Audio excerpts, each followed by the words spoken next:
കോഴിക്കോട് ജല അതോറിറ്റിയുടെ ബോർഡ് വെച്ച വാഹനത്തിൽ ചന്ദനം കടത്താൻ ശ്രമിച്ച 5 പേർ പിടിയിൽ. 35 കിലോ ചന്ദനമാണ് കടത്താൻ ശ്രമിച്ചത്. ഇന്റലിജൻസ് വിവരത്തിന്റെ അടിസ്ഥാനത്തിലായിരുന്നു പരിശോധന. കോഴിക്കോട് ഫ്ലൈയിംഗ് സ്ക്വാഡ് നടത്തിയ മറ്റൊരു റെയ്ഡിൽ 25 കിലോ ചന്ദനവും പിടികൂടി.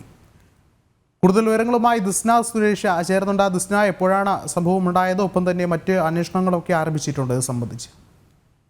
ജല അതോറിറ്റി കരാർ അടിസ്ഥാനത്തിൽ എടുത്ത വാഹനത്തിലാണ് ഇത്തരത്തിലുള്ള ചന്ദനവേട്ട നടന്നത് എന്നാണ് നമുക്ക് ഏറ്റവും ഞെട്ടിക്കുന്ന ഒരു വിവരം ലഭ്യമായത്.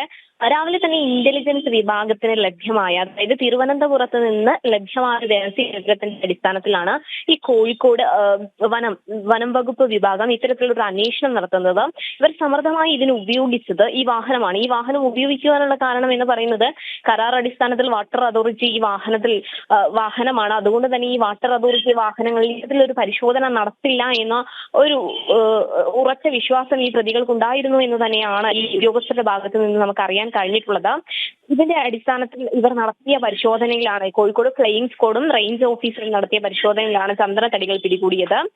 ഇതിൽ പ്രധാനമായും 25 കിലോ ചന്ദനമാണ് പിടികൂടിയത്. എന്നാൽ ഇവരിൽ നിന്നും ലഭ്യമായ രഹസ്യവിവരത്തിന്റെ അടിസ്ഥാനത്തിൽ പിന്നീട് വീണ്ടും മറ്റ് ചന്ദനത്തടികൾ പിടികൂടുകയായിരുന്നു. അങ്ങനെ 65 കിലോ ചന്ദനത്തടികളുമായി 7 പേരെയാണ് നിലവിലിപ്പോൾ കസ്റ്റഡിയിൽ എടുത്തിരിക്കുന്നത് എന്നാണ് നമുക്ക് നിലവിൽ അറിയാൻ സാധിച്ചിട്ടുള്ളത്.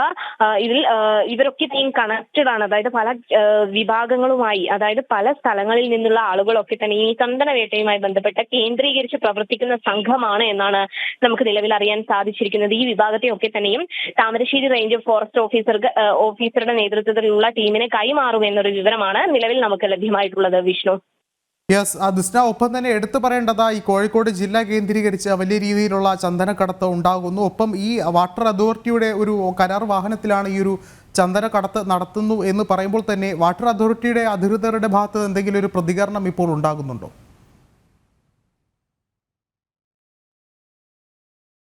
എടുത്ത ഒരു വാഹനമാണ്. അതിനെപ്പറ്റി മറ്റൊരു രീതിയിലുള്ള അറിവ് അവർക്കില്ല എന്ന് തന്നെയാണ് അധികൃതർ പറഞ്ഞിട്ടുള്ളത്.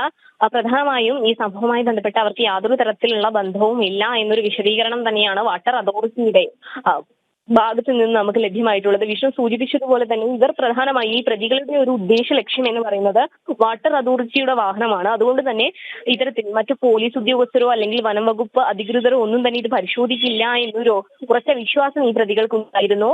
പക്ഷേ ആ ഇന്റലിജൻസ് വിഭാഗത്തിന്റെ ഭാഗത്ത് നിന്ന് ലഭ്യമായ വിവരത്തിന്റെ അടിസ്ഥാനത്തിൽ കോഴിക്കോട് ഫ്ലൈയിംഗ് സ്ക്വാഡ് നടത്തിയ പരിശോധനയിലാണ് ഇപ്പോൾ ഈ 65 കിലോയിലധികം ചന്ദന മരങ്ങൾ കണ്ടെത്തിയത് എന്നാണ് നമുക്ക് നിലവിൽ അറിയാൻ സാധിച്ചിട്ടുള്ളത്. ഇനിയും ഒരുപാട് പേർ ഈ സംഭവവുമായി ബന്ധപ്പെട്ട് കൂടിച്ചേർന്നിരിക്കുന്നുണ്ട് എന്ന് തന്നെയാണ് നമുക്ക് ലഭ്യമായിട്ടുള്ളത്. ശരി, ദിസ്ന സുരേഷാണ് വിവരങ്ങൾ നൽകിയത്.